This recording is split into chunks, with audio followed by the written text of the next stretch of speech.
Bonjour et merci de nous rejoindre pour ce point d'actualité sur Tricolore Rendement. Et ce point, on va le faire avec mes deux invités. Pierre Neubourg. Pierre, bonjour. Bonjour Bogdan. Vous allez bien? Ça va. Et Philippe Cormon. Philippe. Bonjour Bogdan. Ça va vous aussi? Parfait.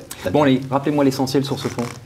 Tricolore Rendement, c'est avant tout un historique de plus de 17 ans. C'est un fonds action qui investit sur les valeurs françaises et de la zone euro.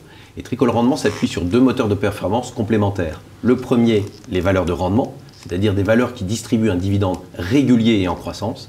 Et les valeurs value, des valeurs qui sont ponctuellement décotées et qui bénéficient, qui offrent un potentiel de rebond très significatif. Alors, quel est son positionnement dans la gamme? Alors, Tricolore Rendement reflète complètement l'ADN de notre groupe, à savoir générer de la surperformance sur le long terme. Tricolore Rendement a généré une performance de 9% en moyenne annualisée, comparativement à son indice de référence, qui n'a réalisé que 4,8% de performance depuis création. Quand vous investissez 100 € à l'origine du fonds, à la création du fonds, vous avez aujourd'hui plus de 450 € dans votre portefeuille. Ça, c'est bien. C'est significatif.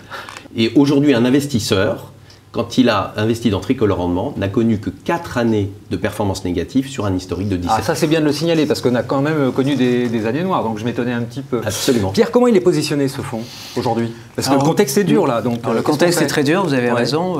Quand on regarde en dehors de l'Europe, que ce soit côté émergent c'est la cata. Ok, on a ou vu. côté américain, on se pose des questions. Et vous avez l'air très bien.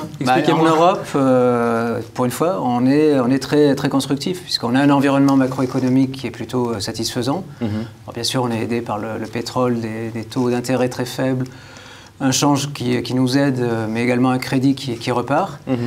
Ça, c'est un contexte qui est très favorable et qui fait qu'on est très confiant sur la capacité aux entreprises, et notamment quand elles sont très domestiques, c'est-à-dire quand elles ont leur... En même temps, c'est l'orientation du fonds, donc vous ne pouvez pas me dire le contraire. Est-ce que c'est vrai? Est-ce qu'on peut être une île comme ça au milieu d'un environnement qui, lui, est délétère? Et vous me dites l'Europe, ça va bien. Est-ce que vous pouvez vous en tirer, vous, simplement sur l'Europe? Justement, est-ce que ce fonds, il n'est pas trop franco-français?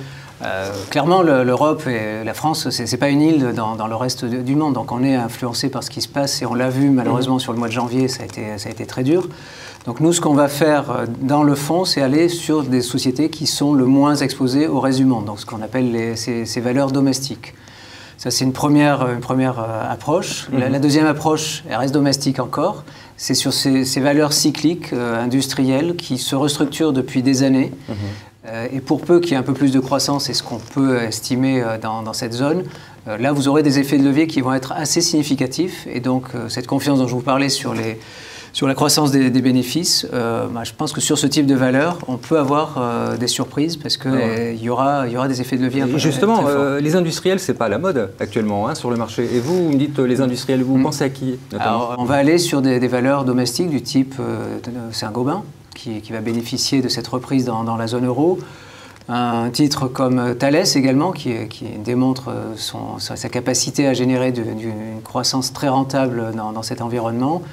Un titre comme Nexans qui n'arrête pas de se restructurer, ST Microelectronics. Donc il y a beaucoup d'entreprises sur lesquelles on peut raisonnablement attendre des croissances bénéficiaires. Philippe, comment est-ce qu'on utilise ce produit? Dans une allocation d'actifs, aujourd'hui, beaucoup de clients vous réclament 5% net. On l'entend tous les jours.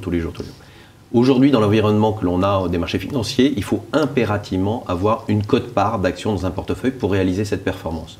Nous, ce qu'on recommande, c'est que Tricolore Rendement constitue une brique fondamentale dans une allocation d'actifs d'un portefeuille. Donc, c'est d'acheter Tricolore Rendement et surtout de le conserver sur le long terme.